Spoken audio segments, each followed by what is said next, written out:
ಎಲ್ಲರಿಗೂ ಸ್ಪರ್ಧಾ ಅಡ್ಡ ತರಗತಿಗೆ ಸ್ವಾಗತ ಸುಸ್ವಾಗತ. ಇಂದು ನಾವು 10ನೇ ತರಗತಿಯ ಸಂಖ್ಯಾಶಾಸ್ತ್ರ ಎಂಬ ಪಾಠವನ್ನು ಅಭ್ಯಸಿಸೋಣ. ಈ ಪಾಠದಲ್ಲಿ ಬರುವಂತಹ ಅಭ್ಯಾಸ 13.1ರಲ್ಲಿನ ಸಮಸ್ಯೆಯನ್ನು ಬಿಡಿಸೋಣ. ಈಗ ಸಮಸ್ಯೆ ಐದನೇ ಸಮಸ್ಯೆ ಏನಂದ್ರೆ, ಒಂದು ಚಿಲ್ಲರೆ ಮಾರುಕಟ್ಟೆಯಲ್ಲಿ ಹಣ್ಣು ಮಾರಾಟಗಾರರು ಪೆಟ್ಟಿಗೆಯಲ್ಲಿ ಇರಿಸಿದ ಮಾವಿನ ಹಣ್ಣುಗಳನ್ನು ಮಾರುತ್ತಿದ್ದರು. ಈ ಪೆಟ್ಟಿಗೆಗಳು ಬೇರೆ ಬೇರೆ ಸಂಖ್ಯೆಗಳ ಮಾವಿನ ಹಣ್ಣುಗಳನ್ನು ಒಳಗೊಂಡಿದ್ದವು. ಪೆಟ್ಟಿಗೆಗಳ ಸಂಖ್ಯೆಗಳ ಅನುಗುಣವಾಗಿ ಮಾವಿನ ಹಣ್ಣುಗಳ ವಿತರಣೆಯು ಈ ಕೆಳಗಿನಂತೆ ನೀಡಿದೆ. ಇಲ್ಲಿ ಪೆಟ್ಟಿಗೆ ಮಾವಿನ ಹಣ್ಣುಗಳ ಸಂಖ್ಯೆ 50ರಿಂದ 52ರಾಗ ಪೆಟ್ಟಿಗೆ ಸಂಖ್ಯೆ 15. ಈಗ 53ರಿಂದ 55 ಪೆಟ್ಟಿಗೆ ಮಾವಿನ ಹಣ್ಣುಗಳು ಪೆಟ್ಟಿಗೆ ಸಂಖ್ಯೆ 110. 56ರಿಂದ 58ರ ಮಾವಿನ ಹಣ್ಣುಗಳು ಪೆಟ್ಟಿಗೆಗಳ ಸಂಖ್ಯೆ 135. 59ರಿಂದ 61ರ ಪೆಟ್ಟಿಗೆಗಳ ಸಂಖ್ಯೆ ಮಾವಿನ ಹಣ್ಣುಗಳ ಪೆಟ್ಟಿಗೆಗಳ ಸಂಖ್ಯೆ 115. 62ರಿಂದ 64ರ ಮಾವಿನ ಹಣ್ಣುಗಳ ಸಂಖ್ಯೆ ಪೆಟ್ಟಿಗೆಗಳ ಸಂಖ್ಯೆ 25. ಹಾಗಾದರೆ ಪೆಟ್ಟಿಗೆಗಳಲ್ಲಿ ಇರಿಸಿದ ಮಾವಿನ ಹಣ್ಣುಗಳ ಸರಾಸರಿಯನ್ನು ಕಂಡುಹಿಡಿಯಿರಿ. ಈಗ ಇಲ್ಲಿ ಮಾವಿನ ಹಣ್ಣುಗಳ ಸರಾಸರಿಯನ್ನು ಕಂಡುಹಿಡಿದ ಮತ್ತು ಸರಾಸರಿಯನ್ನು ಕಂಡುಹಿಡಿಯಲು ನೀವು ಯಾವ ವಿಧಾನವನ್ನು ಆಯ್ಕೆ ಮಾಡುತ್ತೀರಿ? ಇಲ್ಲಿ ನಾವು ನೇರ ವಿಧಾನವನ್ನು ಆಯ್ಕೆ ಮಾಡಿಕೊಳ್ಳೋಣ. ಈಗ ಇಲ್ಲಿ ಮಾವಿನ ಹಣ್ಣುಗಳ ಸಂಖ್ಯೆ ಅವರೇ ಕೊಟ್ಟರೆ ಪೆಟ್ಟಿಗೆಗಳ ಸಂಖ್ಯೆ ಅವರೇ ಕೊಟ್ಟರೆ. ಈಗ ಈ ಪೆಟ್ಟಿಗೆಗಳ ಸಂಖ್ಯೆ ಏನಂತ ತಿಳ್ಕೊಂಬರಿ, FI ಅಂತ ತಿಳ್ಕೊಂಬಾರ. ನಾವು ಈ ಮಧ್ಯಬಿಂದು ಕಂಡುಹಿಡಬೇಕಾದ್ರೆ ನಾವೇನ್ ನೋಡ್ಬೇಕು, ಮೇಲ್ಮಿತಿ ಪ್ಲಸ್ ಕೆಳಮಿತಿ ಭಾಗಿಲೆ 2 ಮಾಡಿದಾಗ ಏನ್ ಬರ್ತಾ ಮಧ್ಯಬಿಂದು. 50 ಪ್ಲಸ್ 52 ಕೂಡಿಸಿ ಅದಕ್ಕೆ ಭಾಗ ನೋಡ್ಬೇಕು, 2ರಿಂದ ಭಾಗ ಮಾಡ್ಬೇಕು, ಹಾಗೆ ಬರ್ತದ ಮಧ್ಯಬಿಂದು ಬರ್ತದ. ಈಗ 50 52ರ ಮಧ್ಯಬಿಂದು 51 ಮತ್ತೆ ಹಿಂಗ್ ಬರ್ತದ 50 51 52. ಈಗ ಇದು 50 50 ಇದು 50 51 52. ಇದ್ರದ ಮೂರದಾಗ ಮಧ್ಯದ 51 ಅಸಲಿಂದ 51 ಏನಿರ್ತದ ಮಧ್ಯಬಿಂದು ಇರ್ತದ. ಈಗ 51 ಮಧ್ಯಬಿಂದು, 53 55 ಮಧ್ಯಬಿಂದು 54, 56 58 ಮಧ್ಯಬಿಂದು 57, 59 61 ಮಧ್ಯಬಿಂದು 60, 62 64 ಮಧ್ಯಬಿಂದು 63. ಈಗ ನಾವೇನ್ ಮಾಡಿದೆವು, ಮಧ್ಯಬಿಂದು ಕಂಡುಹಿಡಿದೇವೆ. ಈಗ ಮಧ್ಯಬಿಂದು ಕಂಡುಹಿಡಿದಾದ್ಮೇಲೆ ನಾವು FI XI ಕಂಡುಹಿಡಿಬೇಕು. FI ಕಂಡುಹಿಡಿಬೇಕಾದ್ರೆ ನಾವು ಈ ಪೆಟ್ಟಿಗೆಗಳ ಸಂಖ್ಯೆ F5 ಇಂಟು XI ಪೆಟ್ಟಿಗೆಗಳ ಸಂಖ್ಯೆ ಮತ್ತು ಮಧ್ಯಬಿಂದುಕ್ಕೆ ನೋಡಬೇಕು, ಗುಣಿಸ್ಬೇಕು. ಹಾಗೆ ನಮಗೆ ಬರ್ತದ FI ಬರ್ತದ. ಈಗ 15 ಇಂಟು 51 ಗುಣಿದ್ರೆ ಎಷ್ಟು ಬರ್ತಾ 765. 110 54 ಗುಣಿದ್ರೆ 5940. 135 57 ಗುಣಿದ್ರೆ 7695. 115 60 ಗುಣಿದ್ರೆ 6900. 25 ಇಂಟು 63 ಗುಣಿದ್ರೆ 1575. ಈಗ ನಾವಿಲ್ಲಿ F5 ಒಟ್ಟು ಮೊತ್ತ ಕಂಡುಹಿಡಬೇಕು. F5 ಒಟ್ಟು ಮೊತ್ತ ಅಂದ್ರೆ 15 ಪ್ಲಸ್ 110 ಪ್ಲಸ್ 135 ಪ್ಲಸ್ 115 ಪ್ಲಸ್ 25 ಇವಷ್ಟು ಕೂಡಿದ್ರೆ ಎಷ್ಟು ಬರ್ತಾ 400 ಬರ್ತದೆ. ಸಿಗ್ಮಾ FI ಅಂದ್ರೆ ಸಿಗ್ಮಾ FI = 400 ಅಂದ್ರೆ F5 ಮೊತ್ತ 400. ಈಗ ಇಲ್ಲಿ FI XI ಮೊತ್ತ ಕಂಡುಹಿಡಬೇಕು.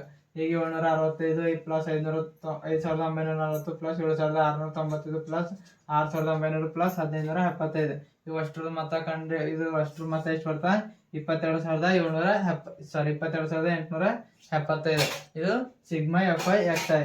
ಈಗ ನಾವಿಲ್ಲಿ ಸರಾಸರಿ ಕಂಡುಹಿಡಿಯಾರೆ. ಈ ಸರಾಸರಿ ಕಂಡುಹಿಡಿಬೇಕಂದ್ರ ಸರಾಸರಿ ಕಂಡುಹಿಡುವ ಸೂತ್ರ ತಿಳ್ಕೊಬೇಕು. ಸರಾಸರಿ ಕಂಡುಹಿಡುವ ಸೂತ್ರ ಅದ sigma FI XI divided by sigma FI. ಈಗ ಸಿಗ್ಮಾ FI XI ಇಂದ 22,875 ಭಾಗಿಲೆ ಈ ಸಿಗ್ಮಾ FI ಎಷ್ಟದ 400. 22,875 ಭಾಗ 400 ಮಾಡಿದ್ರೆ ಎಷ್ಟು ಬರ್ತದ 57.1875. ಈ 57.1875 ಇದ್ರದ್ದು ಸನಿದು ಯಾವ್ದಂದ್ರ 57.19. ಹಾಗಾದ್ರೆ 400 ಪೆಟ್ಟಿಗೆಗಳಲ್ಲಿ ಇರಿಸಿದ ಮಾವಿನ ಹಣ್ಣುಗಳ ಸರಾಸರಿ ಎಷ್ಟು 57.19. ಈಗ ಮುಂದೆ 6ನೇ ಲೆಕ್ಕ ಏನದಂದ್ರ, ಒಂದು ಪ್ರದೇಶದ 25 ಕುಟುಂಬಗಳ ಪ್ರತಿನಿತ್ಯದ ಆಹಾರದ ವೆಚ್ಚವನ್ನು ಈ ಕೆಳಗಿನ ಕೋಷ್ಟಕವು ತೋರಿಸುತ್ತದೆ. ಅಂದ್ರೆ ಇಲ್ಲಿ 25 ಕುಟುಂಬಗಳ ದಿನನಿತ್ಯದ ಆಹಾರದ ವೆಚ್ಚದಂದ್ರೆ ರೂಪಾಯಿ, ಆಹಾರದ ರೂಪಾಯಿ ಹಿಂಗ್ ತೋರಿಸ್ಲತ್ತದ.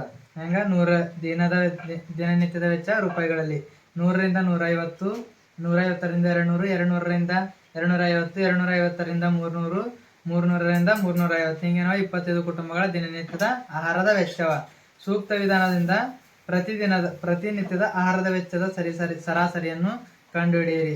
ಇಲ್ಲಿ ಕುಟುಂಬಗಳ ಸಂಖ್ಯೆ 4, 5, 12, 2 ಇವೇನವ ಕುಟುಂಬಗಳ ಸಂಖ್ಯೆ. ಹಾಗಾದ್ರಲ್ಲಿ ಪ್ರತಿನಿತ್ಯದ ಆಹಾರದ ವೆಚ್ಚದ ಸರಾಸರಿಯನ್ನು ಕಂಡುಹಿಡಿಯದ್ದ.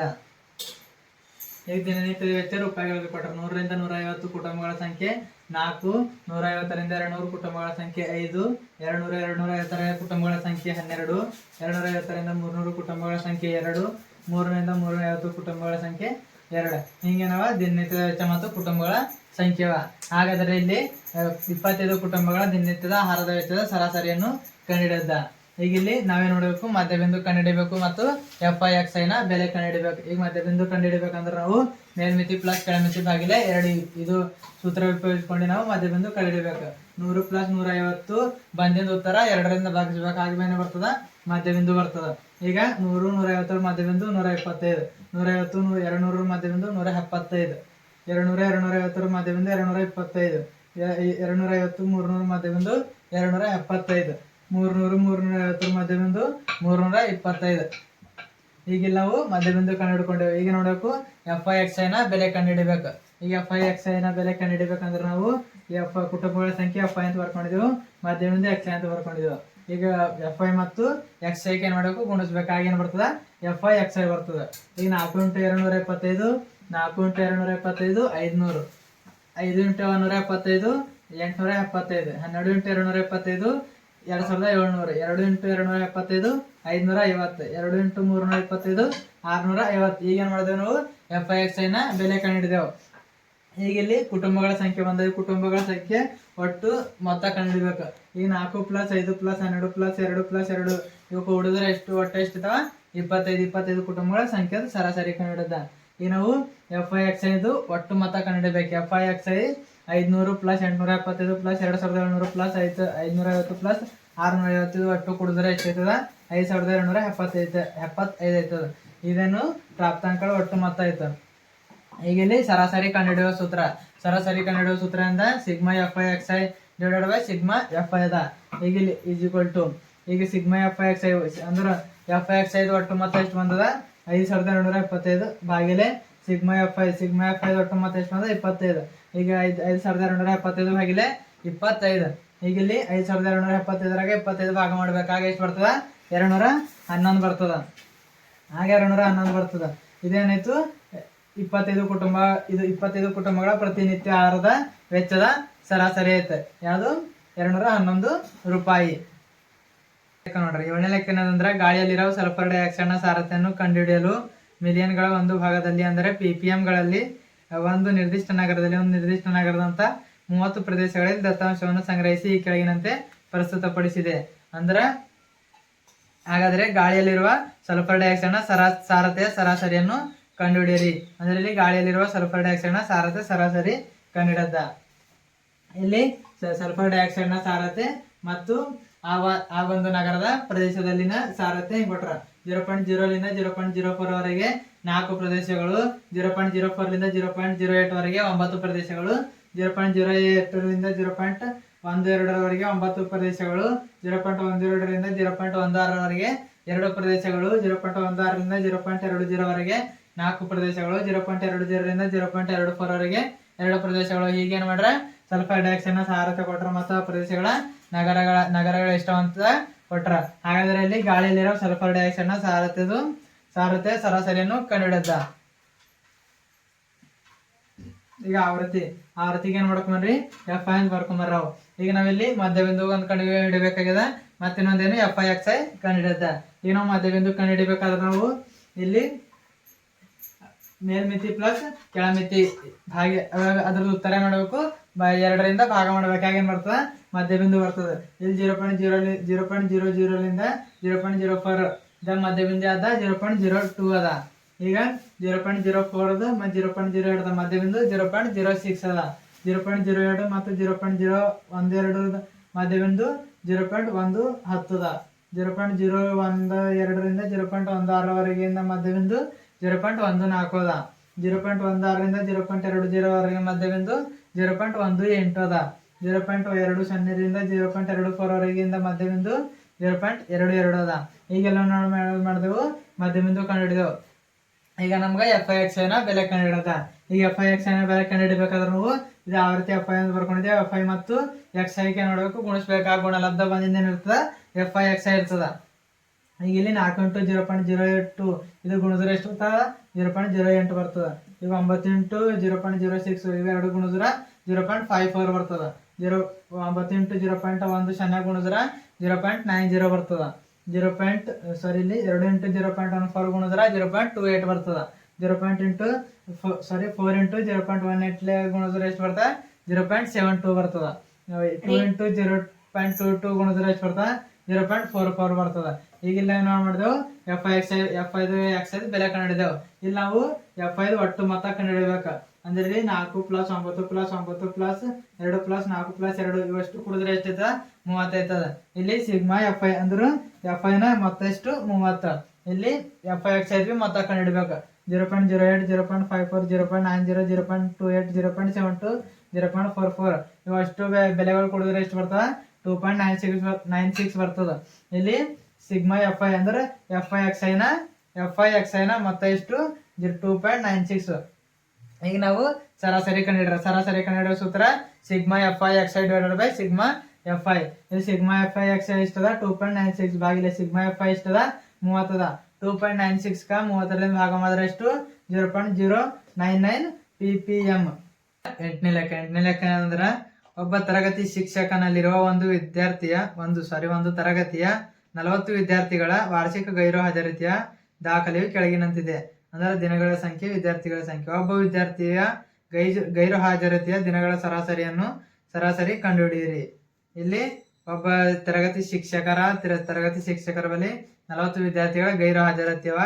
ಅದು ಹಾಜರಾತಿಗಳು ಹೆಂಗಂದ್ರ ದಿನಗಳ ಸಂಖ್ಯೆ 0ರಿಂದ 6 ತನ ವಿದ್ಯಾರ್ಥಿಗಳ ಸಂಖ್ಯೆ 11, 6ರಿಂದ 10 ವಿದ್ಯಾರ್ಥಿಗಳ ಸಂಖ್ಯೆ 10, 10ರಿಂದ 14 ವಿದ್ಯಾರ್ಥಿಗಳ ಸಂಖ್ಯೆ 7, 14ರಿಂದ 20 ವಿದ್ಯಾರ್ಥಿಗಳ ಸಂಖ್ಯೆ 4, 20ರಿಂದ 28 ವಿದ್ಯಾರ್ಥಿಗಳ ಸಂಖ್ಯೆ 4, 28ರಿಂದ 38ರವರೆಗಿನ ವಿದ್ಯಾರ್ಥಿಗಳ ಸಂಖ್ಯೆ 3, 38ರಿಂದ 40 ವಿದ್ಯಾರ್ಥಿಗಳ ಸಂಖ್ಯೆ 1. ಹಾಗಾದರೆ ಒಬ್ಬ ವಿದ್ಯಾರ್ಥಿಯ ಗೈರು ಹಾಜರಾತಿಯ ದಿನಗಳ ಸರಾಸರಿಯನ್ನು ಕಂಡುಹಿಡಿಯಿರಿ. ಈಗ ಕಂಡುಹಿಡ್ರಿ. ಎಲ್ಲಿ ದಿನಗಳ ಸಂಖ್ಯೆ, ವಿದ್ಯಾರ್ಥಿಗಳ ಸಂಖ್ಯೆ ಕೊಟ್ರ ವಿದ್ಯಾರ್ಥಿಗಳ ಸಂಖ್ಯೆನ ನಾವು F5 ಅಂತ ಬರ್ಕೊಂಬರಿ. ಈಗ F5 ಎಷ್ಟವ 11 10 7 4 4 3 1. ಈಗ ನಾವು ಮಧ್ಯಬಿಂದು ಕಂಡುಹಿಡಬೇಕಾಗ್ಯದ. ಮಧ್ಯಬಿಂದು ಮತ್ತು F5 ನ ಬೆಲೆಗಳು ಕಂಡುಹಿಡಬೇಕಾಗ್ಯದ. ಈಗ ನಾವು ಮೊದಲು ಮಧ್ಯಬಿಂದು ಕಂಡುಹಿಡಬೇಕಾದ್ರೆ ನಾವು ಮೇಲ್ಮಿತಿ ಪ್ಲಸ್ ಕೆಳಮಿತಿ ಭಾಗಿಲೆ 2 ಮಾಡಿದ್ರೆ ಎಷ್ಟು ಬರ್ತದ ಮಧ್ಯಬಿಂದು ಬರ್ತದ. ವರ್ಗಾಂತರದ ಮೇಲ್ಮಿತಿ ಪ್ಲಸ್ ಕೆಳಮಿತಿ ಭಾಗಿಲೆ 2 ಮಾಡಿದಾಗ ನಾವು ಮಧ್ಯಬಿಂದು ಬರ್ತದ. ಈ 0ರಿಂದ 6 ಅದ.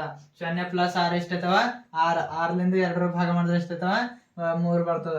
ಈಗ 0ರಿಂದ 6 ಮಧ್ಯಬಿಂದು 3 ಆಯ್ತು. 6ರಿಂದ 10 ಮಧ್ಯಬಿಂದು 8, 10ರಿಂದ 14 ಮಧ್ಯಬಿಂದು 12, 14ರಿಂದ 20 ಮಧ್ಯಬಿಂದು 17, 20ರಿಂದ 28 ಮಧ್ಯಬಿಂದು 24, 28ರಿಂದ 38 ಮಧ್ಯಬಿಂದು 33, 38ರಿಂದ 40 ಮಧ್ಯಬಿಂದು 39. ಈಗ ಮಧ್ಯಬಿಂದು ಕಂಡುಹಿಡಿದೆವು. ಈಗ ನಾವು ಏನ್ ನೋಡ್ಬೇಕು ಮುಂದೆ F5 ನ ಬೆಲೆ ಕಂಡುಹಿಡಬೇಕು. ಈ F5 ನ ಬೆಲೆ ಕಂಡುಹಿಡಬೇಕು. ಇದು ಕಂಡುಹಿಡಬೇಕಾದ್ರೆ ನಾವು ಇದು ವಿದ್ಯಾರ್ಥಿಗಳ ಸಂಖ್ಯೆ F5 ಅಂತ ತಿಳ್ಕೊಂಡಿದ್ದೆವು. F5 ಮತ್ತು Xi ಗೆ ನೋಡಬೇಕು ಗುಣಿಸ್ಬೇಕಾಗ ಗುಣಲಬ್ಧನೇ ಇರ್ತದ F5 ಇರ್ತದ. 11 × 3 11 × 33, 10 8 80, 7 12 84, 4 17 68, 4 24 96, 3 × 33 99, 1 × 39 39. ಈಗ ಏನ್ ಬಂದು F5 ನ ಬೆಲೆ ಬಂದು. ಇಲ್ಲಿ ನಾವು F5 ಒಟ್ಟು ಮೊತ್ತ ಕಂಡುಹಿಡಬೇಕು. ಅಂದ್ರೆ 11 + 10 + 7 + 4 + 4 + 3 + 1 ಎಷ್ಟಾಯ್ತು ಅಂತ ಕಂಡುಹಿಡಬೇಕು. 11 + 10 21, 21 + 7 28, 28 + 4 32, 32 + 4 36, 36 + 6 39, 39 1 40. ಈಗ F5 ಒಟ್ಟು ಮೊತ್ತ ಎಷ್ಟು ಬಂತು 40 ಬಂತು. ಹಾಗೇನು ಮಾಡ್ರಿ ನಾವು F5 ಒಟ್ಟು ಮೊತ್ತ ಕಂಡುಹಿಡಿಯರಿ. 33 + 80 + 84 + 68 + 96 + 99 + 39. ಇದ್ರ ಒಟ್ಟು ಮೊತ್ತ ಎಷ್ಟು ಬರ್ತದ 499 ಬರ್ತದ. ಈಗೇನು F5 ನ ಒಟ್ಟು ಮೊತ್ತ ಎಷ್ಟು ಬಂತು 499 ಬಂತು. ಹಾಗಾದ್ರೆ ನಾವು ಸರಾಸರಿ ಕಂಡುಹಿಡ್ರಿ. ಸರಾಸರಿ ಕಂಡುಹಿಡೋ ಸೂತ್ರ ಸಿಗ್ಮಾ F5 ಸಿಗ್ಮಾ F5 ಅಂದ್ರೆ F5 ನ ಒಟ್ಟು ಮೊತ್ತ ಎಷ್ಟು ಬಂದ 499 ಬಂದದ. ಇಲ್ಲಿ ಸಿಗ್ಮಾ F5 ಒಟ್ಟು ಮೊತ್ತ ಎಷ್ಟು ಬಂದದ 40 ಬಂದದ. ಹಾಗಾದ್ರೆ ಇಲ್ಲಿ 499 40ರಿಂದ ಭಾಗದಾಗ ಉತ್ತರ ಎಷ್ಟು ಬರ್ತದ 12.475. 12.475 ಇರ್ತದೆ. ಒಬ್ಬ ವಿದ್ಯಾರ್ಥಿಯ ಗೈರು ಹಾಜರಾತಿಯ ದಿನದ ಸರಾಸರಿ ಇರ್ತದೆ ಎಷ್ಟು 12.475. ಈಗ ಈ ಅಭ್ಯಾಸದ ಕೊನೆ ಲೆಕ್ಕ ಯಾವ್ದಂದ್ರ 9ನೇದು. ಕೆಳಗಿನ ಕೋಷ್ಟಕವು 35 ನಗರಗಳ ಸಾಕ್ಷರತಾ ಪ್ರಮಾಣವನ್ನು ಶೇಕಡಾದಲ್ಲಿ ನೀಡುತ್ತದೆ. ಸಾಕ್ಷರತಾ ಪ್ರಮಾಣದ ಸರಾಸರಿಯನ್ನು ಕಂಡುಹಿಡಿಯಿರಿ. ಅಂದ್ರೆ ಇಲ್ಲಿ 35 ನಗರಗಳ ಸಾಕ್ಷರತಾ ಪ್ರಮಾಣದ ಸರಾಸರಿ ಕಂಡುಹಿಡಿದ. 35 ನಗರಗಳು ಸಾಕ್ಷರತಾ ಪ್ರಮಾಣ ಈಗ ಇಲ್ಲಿ ಸಾಕ್ಷರತೆ ಪ್ರಮಾಣ ಹೆಂಗ್ ಕೊಟ್ರ ಅಂದ್ರ 45ರಿಂದ 55 ಸಾಕ್ಷರತಾ ಪ್ರಮಾಣಗಳ ನಗರಗಳ ಸಂಖ್ಯೆ 3, 55ರಿಂದ 65 ನಗರಗಳ ಸಂಖ್ಯೆ 10, 65ರಿಂದ 75 ನಗರಗಳ ಸಂಖ್ಯೆ 11, 75ರಿಂದ 85 ನಗರಗಳ ಸಂಖ್ಯೆ 8, 85ರಿಂದ 95 ನಗರಗಳ ಸಂಖ್ಯೆ 3. ಈಗ ಇಲ್ಲಿ ಹೆಂಗ್ ಕೊಟ್ರ ಇದ್ರದ್ದು ಸಾಕ್ಷರತಾ ಪ್ರಮಾಣದ ಸರಾಸರಿಯನ್ನು ಕಂಡುಹಿಡಿದ. ಈಗ ಮಧ್ಯಬಿಂದು ಕಂಡುಹಿಡಿಬೇಕಾದ್ರೆ ನಾವು 45 ವರ್ಗಾಂತರದ ಮೇಲ್ಮಿತಿ ಪ್ಲಸ್ ಕೆಳಮಿತಿ ಲಿಂದ 2ರಿಂದ ಭಾಗಿಸ್ಬೇಕಾಗಿ ಏನ್ ಬರ್ತದೆ ಮಧ್ಯಬಿಂದು ಬರ್ತದೆ. 45 ಪ್ಲಸ್ 55 ಆಗ ಉತ್ತರ ಬಂದಿಂದ 2ರಿಂದ ಭಾಗಿಸ್ಬೇಕಾಗಿ ಎಷ್ಟು ಬರ್ತದೆ 50 ಬರ್ತದೆ. 55ರಿಂದ 65 ಮಧ್ಯಬಿಂದು 60, 65 75 ಮಧ್ಯಬಿಂದು 70, 75 85 ಮಧ್ಯಬಿಂದು 80, 85 95 ಮಧ್ಯಬಿಂದು 90 ಇವೇನದು ಮಧ್ಯಬಿಂದು ಆದೇವೆ. ಈಗ ನಾವು FIXI ನ ಬೆಲೆ ಕಂಡುಹಿಡಿಬೇಕು. FIXI ನ ಬೆಲೆ ಕಂಡುಹಿಡಿಬೇಕಾದ್ರೆ ನಾವು ಇಲ್ಲಿ ನಗರಗಳ ಸಂಖ್ಯೆ FI ಅಂತ ಬರ್ಕೊಂಡಿದ್ದೇವೆ. ಈ FI ಮತ್ತು XI ಗೆ ನೋಡಬೇಕು ಗುಣಿಸ್ಬೇಕಾ ಗುಣಲಬ್ಧ ಬಂದಿದ್ದು ಏನಿರ್ತದೆ FIXI ಇರ್ತದೆ. ಈಗ 3 × 50 ಅಂದ್ರ 3 3 5 15 ಶೂನ್ಯಗೆ ಶೂನ್ಯ ಎಷ್ಟು ಬಂತು 150 ಬಂತು. 10 × 60 600, 11 × 70 770, 8 × 60 640, 3 × 90 270. ಈಗ ಏನ್ ಮಾಡಿದೆ ನಾವು FIXI ನ ಬೆಲೆ ಕಂಡುಹಿಡಿದೆವು. FIXI ನ ಬೆಲೆ ಕಂಡುಹಿಡಿಬೇಕಾದ್ಮೇಲೆ ನಾವು FIದು ಒಟ್ಟು ಮೊತ್ತ ಕಂಡುಹಿಡಿಬೇಕು. 3 10 13 13 11 24 24 8 24 ಪ್ಲಸ್ 8 ಮಾಡಬೇಕು 8 ಪ್ಲಸ್ 3 ಮಾಡಬೇಕು. ಇದು ಅಷ್ಟು ಬಂದಿಂದ ಏನಿರ್ತದ 35. ಇದ್ರದ್ದು 35 ಏನ್ ಬಂತು ನಗರಗಳ ಸಂಖ್ಯೆ ಬಂತು. ಈ ನಗರಗಳ ಸಂಖ್ಯೆದು ಈಗ FIದು ಮೊತ್ತ ಬಂತು. ಈಗ ನಾವೇನ್ ನೋಡ್ಬೇಕು FIXI ನ ಮೊತ್ತ ಕಂಡುಹಿಡಿಬೇಕು. 150 ಪ್ಲಸ್ 600 ಪ್ಲಸ್ 770 ಪ್ಲಸ್ 640 ಪ್ಲಸ್ 270 ಇವತ್ತು ಕೂಡಿದ್ರೆ ಎಷ್ಟು ಬರ್ತದೆ 2430 ಬರ್ತದ. ಈಗ ನಾವು FIXI ನ ಮೊತ್ತ ಕಂಡುಹಿಡಿದೆವು. ಈಗ ನಾವು ಸರಾಸರಿ ಕಂಡುಹಿಡಿಯುವ ಸೂತ್ರದಿಂದ x bar is equal to sigma FIXI divided by sigma FI. ಇದ್ರದ್ದು ಒಟ್ಟು ಎಷ್ಟು ಬಂದ 3 ಪ್ಲಸ್ 10 ಪ್ಲಸ್ 11 ಪ್ಲಸ್ 8 ಪ್ಲಸ್ 3. ಇದ್ರದ್ದು ಒಟ್ಟು ಉತ್ತರ ಎಷ್ಟು 35 ಬಂದದ. ಇಲ್ಲಿ ಸಿಗ್ಮಾ FIXI ಎಷ್ಟು ಬಂದ 2430. 2430 ಬಾಗಿಲೆ 35. ಈಗ 2430 ಬಾಗಿಲೆ 35 ಮಾಡಿದ್ರೆ ಎಷ್ಟು ಬರ್ತಾ ಆನ್ಸರ್ 69.428 69.428. ಇದೇನಿರ್ತದ 35 ನಗರಗಳ ಸಾಕ್ಷರತಾ ಪ್ರಮಾಣದ ಸರಾಸರಿ ಇರ್ತದೆ. ಇಲ್ಲಿಯವರೆಗೆ ವೀಕ್ಷಿಸಿದ್ದಕ್ಕಾಗಿ ಧನ್ಯವಾದಗಳು.